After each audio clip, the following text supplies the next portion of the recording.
Bonjour tout le monde, bienvenue à notre nouvelle petite vidéo sur le futur simple, le futur antérieur et la négation. Donc, au lieu d'avoir trois vidéos différentes, ce que j'ai fait, bien sûr, on va parler de ces deux temps qui est pas mal important, mais toutes les phrases qu'on va traiter vont être à la négation afin qu'on a quand même une chance d'en parler.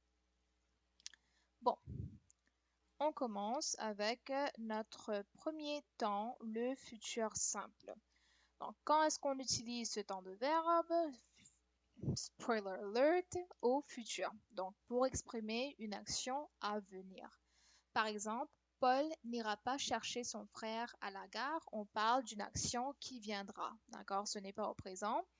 Donc, ici, on a le verbe ira qui est un verbe irrégulier, le verbe aller. Donc, aller devient ira.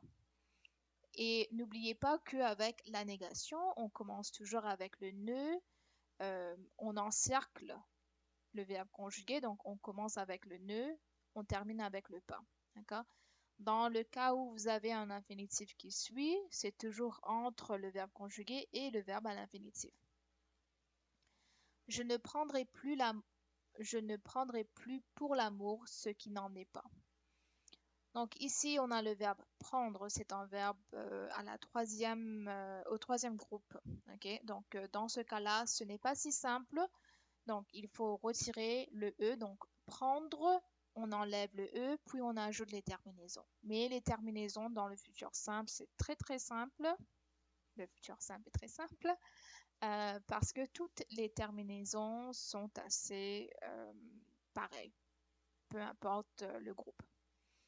Donc ici, on a, au lieu de dire pas tout le temps, on a ne plus. OK? I will no longer take love for what it is not. Dans le cas où on a nul étudiant ne sera exempté, nul ici agit comme un adjectif. Ce n'est pas le radical comme ne, pas, ne jamais, etc. Ici, c'est plutôt un adjectif dans le sens où ça décrit l'étudiant. Okay? No student will be exempted, mais on a toujours besoin de ce petit ne. Okay? Peu importe si c'est un adjectif ou si c'est comme la négation que vous savez déjà. Sera, c'est le verbe être. C'est très important de comprendre ou de maîtriser le verbe être et le verbe avoir parce que comme vous allez voir, ces deux verbes seront utilisés pour le futur antérieur. On continue. Vous avez aussi ces conjonctions ici. Ok. Notez que bien sûr, vous pouvez utiliser ces conjonctions peu importe le temps, mais plus souvent dans un contexte futur, vous utiliserez ces conjonctions pour parler du futur simple. Il ne sera pas encore fatigué quand il arrivera. Sera, même chose, être, arrivera, c'est tout à fait simple. Donc, vous avez le verbe à l'infinitif, vous ajoutez la terminaison. Mais ici, on a ne, pas encore. Okay? Donc, au lieu de dire il ne sera pas fatigué quand il arrivera, si vous voulez mettre l'accent sur, par exemple, he will not yet be tired, vous pouvez utiliser pas encore pour mettre l'accent sur le yet. Okay? Donc, notez que peu importe l'exemple, donc 1, 2, 3, la négation encercle le temps conjugué. D'autres emplois, ben, cette condition, je suppose que tout le monde le sait déjà, mais au cas où, vous avez la condition si dans un contexte futur. Si plus futur égale futur simple. Non, si plus présent, désolé, égale futur simple. Donc, comme exemple, s'il fait beau, virgule, on n'ira point au supermarché. Donc, s'il fait beau, fait, c'est le présent. On n'ira point au supermarché, on ira à la plage, par exemple. OK? Donc, if it is nice outside, we will not go to the supermarket. Même chose ici, je le ferai cette fois-ci si tu ne veux pas toujours le faire. Ici, on n'a pas le si qui débute la phrase, c'est plutôt au milieu de la phrase, mais c'est toujours suivi par le présent, même si la proposition qui débute la phrase est au futur. Ok. Dans le contexte de la négation, ici, si tu ne veux pas toujours le faire, if you don't always want to do it. Ok, donc une autre façon d'utiliser la négation. Point, c'est le langage littéraire. Donc, si vous voulez utiliser ne point dans un contexte scolaire, par exemple, allez-y, c'est très bien apprécié, mais on ne l'utilise pas vraiment dans le langage familier. Je ne dirais pas on n'ira point au supermarché quand je parle avec une amie. Je dirais on n'ira pas. Ok? Autre exemple, donner un ordre ou exprimer une nuance de politesse. Vous ne mangerez jamais de la plasticine, s'il vous plaît. Pensez à une mère qui dit à son fils ou à sa fille, écoute, tu ne mangeras jamais de la plasticine. Ok? Donc, au lieu de dire ne mangez jamais de la plasticine, c'est plutôt dans un contexte du futur. Donc, dorénavant, telle ou telle fille ou tel garçon ne mange jamais de la plasticine. Je vous demanderai de ne toujours pas signer sur cette feuille, s'il vous plaît. Okay? Donc, de ne toujours pas, to still do not sign on this paper. Okay? Donc, au lieu de dire de ne pas signer, il y a une petite emphase que c'est toujours la règle. Ne signez pas sur cette feuille. Donc, ce qu'on va faire maintenant, on va faire une petite activité ensemble. Donc, vous pouvez prendre une petite pause, arrêter la vidéo, puis en revenir. Donc, attendez un instant, je vais arrêter pour retrouver mon petit stylo. Ok, ce qu'on va faire, attendez un instant. Ok, on va essayer de faire ça.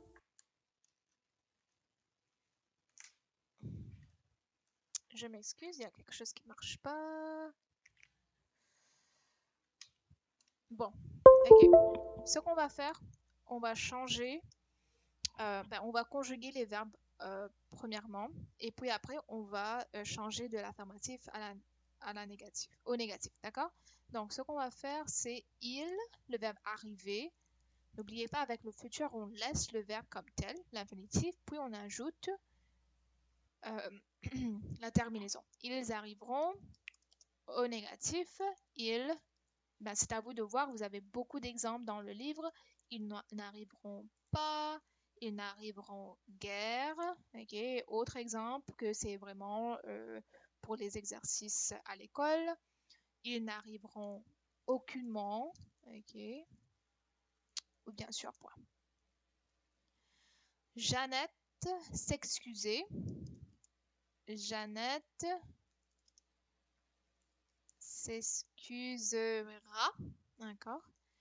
Et puis, bien sûr, vous pouvez le mettre comme vous voulez. Il y a beaucoup de possibilités. Ne s'excusera plus. Elle les invitera. Elle les invitera. Ok.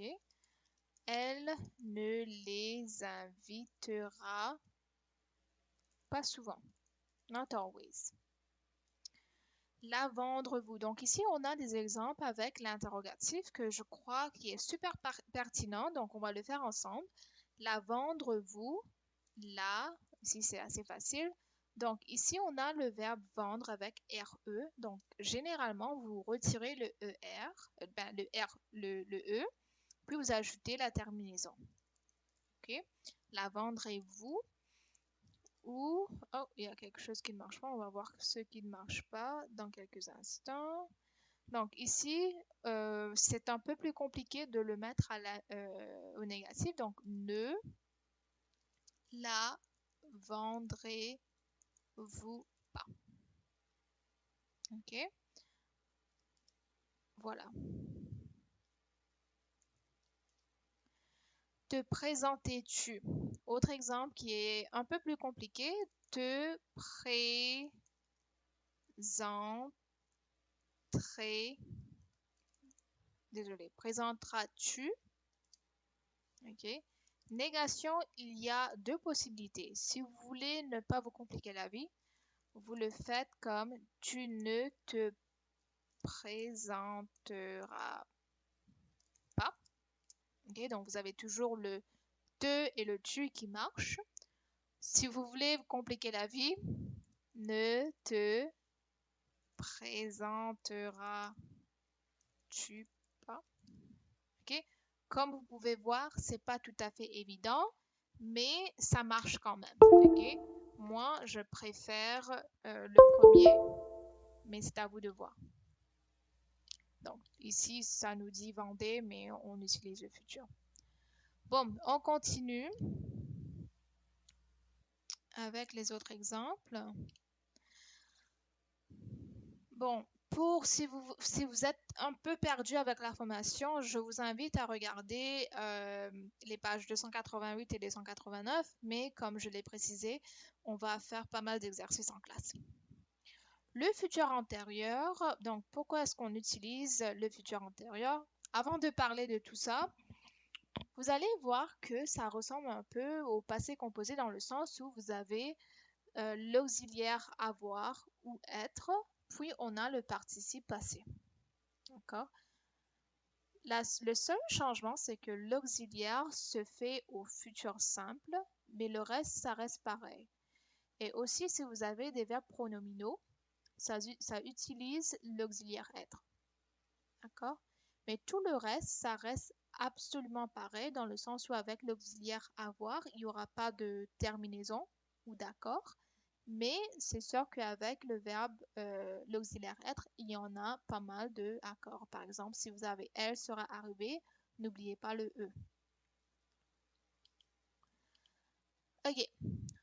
Premier emploi pour exprimer une action qui sera achevée avant une autre. Donc, utilisez le futur antérieur pour situer la première action avant qu'une autre se passe. Je vous donne un exemple. Après que nous aurons mangé, moi, je me promènerai. Donc, l'action qui se passe en premier, c'est le fait que nous allons manger. Puis après, je me promènerai. Okay? Donc, la première action se fait alors ou se conjugue au futur antérieur. Puis l'action qui suit se fait au futur simple. Ok? Il te pardonnera dès que tu lui auras expliqué la situation.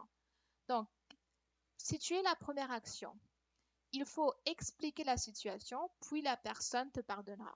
Okay? Donc, la première action à ce moment-là se fera au futur antérieur et l'autre action se fera, l'action qui suit se fera au futur simple. Dans le cas où vous avez des actions qui sont un peu simultanées, vous allez utiliser le futur simple. Okay? Quand je quitterai mon domicile, je t'appellerai. Donc ici, ce n'est pas nécessaire que tu quittes ton domicile juste après, tu appelles la personne, ça peut être simultané. Donc en quittant ton domicile, tu appelles quelqu'un, donc c'est assez presque simultané. Dans ce cas-là, vous pouvez utiliser le futur simple. Vous noterez, dans votre livre, ça vous donne pas mal de conjonctions que vous pouvez utiliser pour exprimer une action qui sera achevée, puis suivie d'une autre action. Okay? Donc, voilà, il y a pas mal d'exemples ici.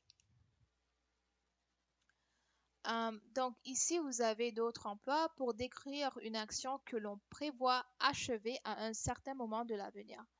C'est comme en anglais, vous dites next year, they will be living in this house for 10 years. Okay, they will be living. Donc en français, si vous voulez décrire cet événement et que vous avez comment dire, un temps ou une durée, 10 ans dans ce cas-là, qui est clair, vous pouvez utiliser le futur antérieur. Donc l'année prochaine, ils auront vivre 10 ans dans cette maison. pour exprimer la probabilité ou la supposition que quelque chose est arrivé. Ok? Donc ici, vous regardez à votre horaire, il est 3 heures. Le test était à ou le test était à voilà à midi. Vous dites il aura manqué son test. D'accord? Donc il y a quand même cette notion de probabilité que vous pouvez utiliser, qui est bien sûr dans tous ces cas-là, c'est tout au futur. Dernière petite activité qu'on va faire ensemble. Donc, tous ces exemples, ça vient de votre livre, mais on fera pas mal en classe aussi, parce que c'est quand même important. Donc, à la page 293, mise en pratique numéro 8, vous avez deux parties, deux phrases qu'on va faire ensemble. Vous allez transformer chaque phrase pour montrer que l'une des actions est nettement antérieure à l'autre. Donc ici, il y a deux événements qui passent. D'accord? Donc, c'est à nous de voir quel événement se passe en premier et quel événement suit le premier événement. OK? Donc, ce qu'on va faire, on va faire la même chose. Attendez, il faut que je change de... Voilà. OK. Bon, dans ce cas, la question qu'on se pose, quand Paul quittera sa famille, ses parents pourront partir en voyage. Donc, la question qu'on se pose, c'est quel événement passe en premier? Est-ce que c'est Paul qui quitte sa famille ou ses parents qui partent en voyage? Donc, c'est clair que c'est Paul. Donc, Paul doit quitter sa famille pour que ses parents partent en voyage. Donc, ça veut dire que la première partie de la phrase sera au futur antérieur. Donc, quand Paul aura quitté sa famille, ses parents qui seront très contents, donc ses parents pourront partir en voyage. Okay? Donc, notez que le deuxième événement est au futur simple, okay? Parce que ça vient après le premier. Okay? Le verbe quitter, n'oubliez pas que ce n'est pas un Dr. Mrs. Van der Trump, c'est pour ça qu'on utilise l'auxiliaire avoir. Tant qu'ils ne feront pas leur travail comme il faut, ils n'auront pas d'augmentation. Donc, quel est le premier événement? Donc, c'est sûr qu'on a besoin que quelqu'un fasse leur travail en premier et puis après, ils auront une augmentation. Donc, premier événement, faire leur travail. Donc, tant, donc ça va être au futur antérieur, tant qu'ils n'auront pas fait leur travail comme il faut, ils n'auront pas d'augmentation. OK? Donc, le reste, on va le faire.